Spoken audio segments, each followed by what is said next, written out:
I was usually on a pretty tight schedule with different ministry activities, so I didn't look forward to the month of February, which was when I had to visit the Mexican immigration offices to renew my family's visas every year. This could be a rather tedious, time-consuming process, involving multiple trips downtown and many hours of waiting around, standing in line, filling out forms, in spite of my best efforts to try to expedite the process. Well, on one such occasion, I arrived at the office early, waited in line, had everything ready, and submitted all my documentation. I was told to come back the next day at 9 a.m. to pick up my FM3 visa documents. The next morning, I decided to give them an extra hour to get everything ready for me, just in case they encountered any delays, which was usually the case. So I arrived a little after 10 a.m., waited in line, and proceeded to the window. The woman checked the status of my visa renewal on her computer, and just as I suspected, informed me that it wouldn't be ready until after 1 p.m. No surprise there. I looked at my watch. 3 hours. Not enough time to go home and come back again. I was stuck in downtown limbo for 3 hours. Not on my agenda for the day. I hate wasting time and not being productive. I left the building and walked outside. The streets were crowded with people as I wandered to the corner, thinking what I could do to kill time for the next 3 hours.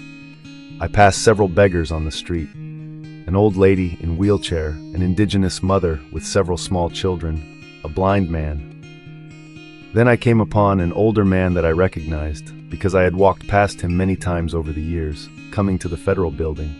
He appeared to be in his late 60s and always sat on a small ledge on the corner of the building.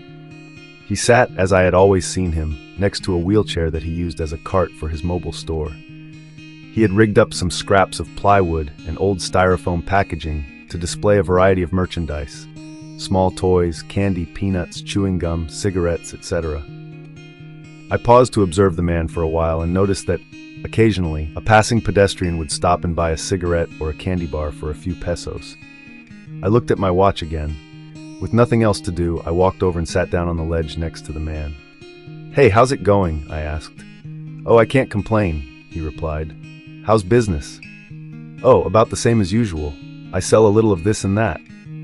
I surveyed his assortment of goodies and selected a peanut cluster.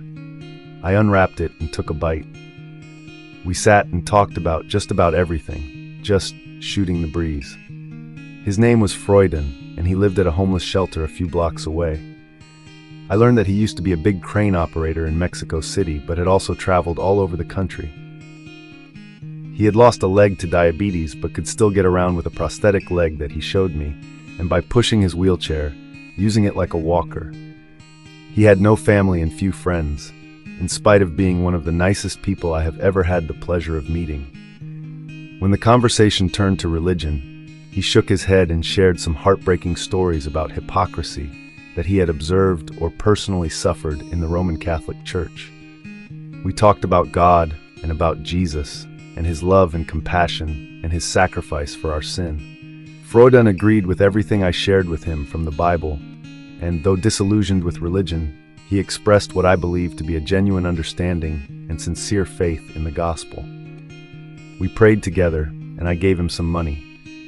He tried to give me some of his wares, but I told him to keep them. I looked at my watch. The 3 hours had already passed, though it seemed like only a few minutes. I went back inside, picked up my visas, and was soon on my way home. I went back to visit Freuden many times since that first encounter, and we became quite good friends. I tried to encourage him, but always ended up being the one encouraged and blessed by his humble example.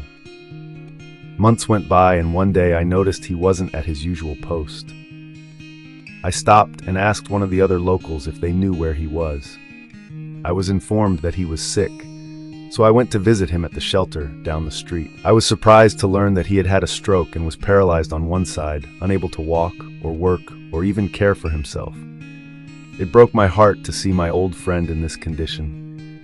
I prayed with him and promised to return again soon. I went back with several friends, and we took him some food, a Bible, and a few personal care items.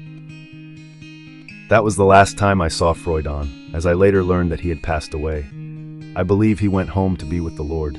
I think about him every time I go past that corner by the federal building, and am reminded of our first encounter and conversation. Since then, I have become more intentionally aware of the people around me, and I no longer need an excuse of killing time to sit down with strangers and strike up a casual conversation. God has divine appointments like these scheduled for all of us. If we just take the time to make the connection, make a new friend, and invest a little of your life in their life, you never know how God might use you and bless you in the process.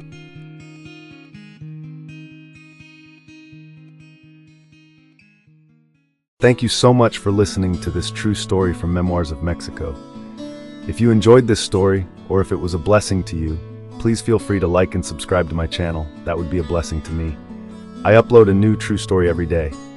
If you like to read, you can also order Memoirs of Mexico in paperback or ebook on Amazon.com.